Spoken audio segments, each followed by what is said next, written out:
I am Dr. Rishikesh Pai, consultant gynecologist and infertility specialist. I have been in the field of infertility and gynecology for the past 25 years, and presently I am the medical director of Bloom IVF Group, which has got 9 IVF centers all over India, including 5 centers in Mumbai, 2 in Delhi, 1 in Mohali and 1 in Bangalore. We have been doing high-end infertility work such as IVF, ICSI, egg donation, embryo donation, semen freezing, egg freezing, embryo freezing, surrogacy and all other kinds of advanced technologies like IMSI, embryoscope, laser hatching, etc. And we have been providing this service to more than 25,000 patients over the last 25 years. Egg freezing or oocyte freezing is when you freeze your eggs. Normally, many of these younger women, they don't like to get married that soon because of their careers, and in that case they want to postpone their fertility.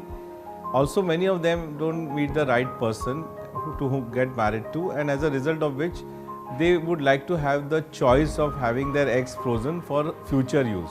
So in egg freezing, what we do is we give some medicines to the young women, who then we produce a lot of eggs, and after these eggs are produced, they are retrieved by a vaginal sonography machine. It's a very simple procedure of 10 minutes and is done under sedation or mild anesthesia. After that, you can go home in 3-4 hours time.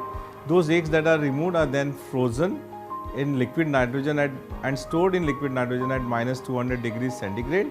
And as and when after 5-6 years, 8 years, 10 years down the line, when the lady gets married and when her fertility is too low, she can use these young eggs that she froze 10 years before, and she can take those eggs out, thaw them, use her partner's sperm, make the embryos and put them back into a womb. So it gives us her chance to preserve her fertility for future use.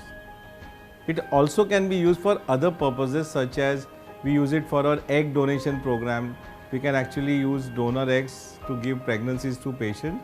But in the present times, we use fresh eggs, and in using fresh eggs, there is always a possibility that there may be a transmission of viral infections such as HIV. So in frozen eggs, you can take the eggs out of the donor, you can freeze them.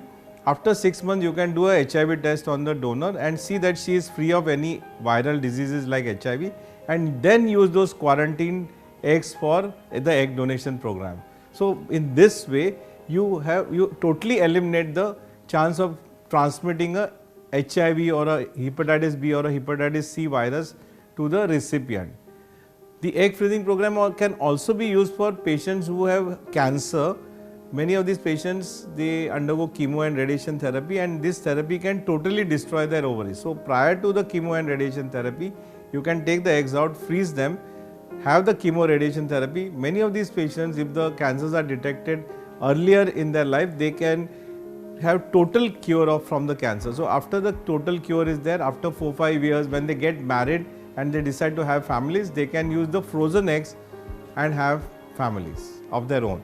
Career nowadays, there is a lot of competition, and in case you become pregnant, then woman has to take a back seat, and that 1 year or 2 years of getting a back seat can allow your colleague, a male colleague, to go further in the career. So that definitely has an impact on the women's career. So in this way, she can freeze her eggs, so she can continue her career, and afterwards, when she is settled down in her career, then she can go for the fertility preserved eggs and have a family. So by having an egg freezing option, she gets a equal status in competing with her male colleagues. In social egg freezing, first is, of course, we do a ovarian reserve testing, and that is done by doing a hormone assay called anti-Mullerian hormone test, and also we do the ultrasound assessment of the ovaries by doing an antral follicle count. After that, we stimulate the patient by giving her hormone injections for 10-11 days and monitor the stimulation by using transvaginal ultrasound. After that, when she is ready, we give her a mild sedation or anesthesia and retrieve the eggs by vaginal ultrasound, which is a 10 to 15 minute procedure. She can go home after 4-5 hours when she is fully recovered back to her senses, and then those eggs are frozen in liquid nitrogen. So it's a relatively simple procedure with minimal chances of any complication. So we, in the olden days, first egg freezing baby was born in 1990. But in 2002, the new technique of vitrification came in, and that really changed and did a paradigm shift in egg freezing techniques. Nowadays, we use the vitrification technology to freeze eggs, and the advantage of this technology is that the recovery is nearly 90 to 100%. So, if you freeze 8 to 10 eggs, when you want to recover these eggs by thawing them, almost out of the 10, almost 8 or 9 eggs will recover fully. So, that's a real big advantage and a real big leap in technology. Success rates are the same as the time at which you freeze the egg. So, if a person is 35-year-old, the pregnancy rate of IVF at that point in time is around 40%. So, after if you freeze your eggs at 35 and then you use them at 42, the success rate will be 35 to 40%, which was there at the age of 35.